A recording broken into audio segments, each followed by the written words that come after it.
An authorized user is a great way to add history to your credit, to add utilization, to help offset negative utilization. And that, if you haven't heard of this, they also call it piggybacking. But this is where, in most cases, a family member could add you to one of their credit cards. They don't have to give it to you. In many cases, that history on that account from the day it was opened will transfer onto your credit file. And as long as it's good history and they keep the utilization low, this could be a good thing.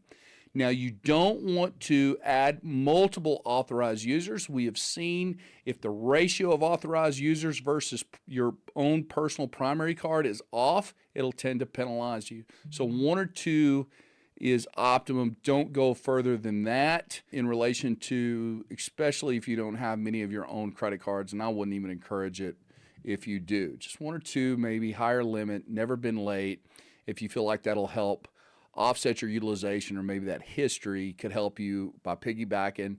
Certainly if you have young credit or you have not established utilization yet, hey, an authorized user is a wonderful way to go. It's just today's authorized users don't always report, and maybe they hit one report but they don't hit the other two.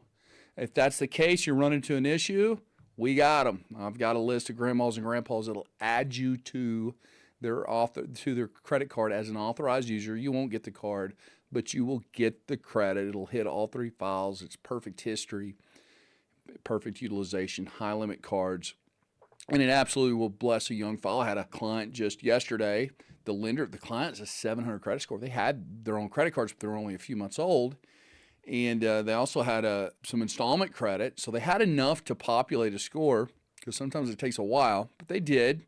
However, the automatic underwriting system with the mortgage lender, when they put it in, it kept turning them down. It was turning them down because of the lack of the history.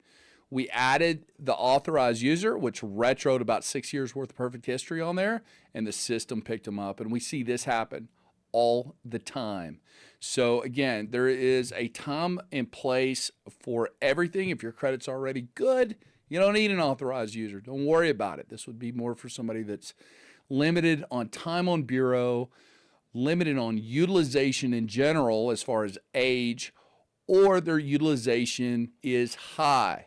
Now, an authorized user does not offset current utilization the same as if they had their own, say, $20,000 limit credit card versus an authorized user that's a $20,000 limit. It doesn't offset it dollar for dollar in the way it calculates that percentage the way a primary card would. However, it absolutely helps.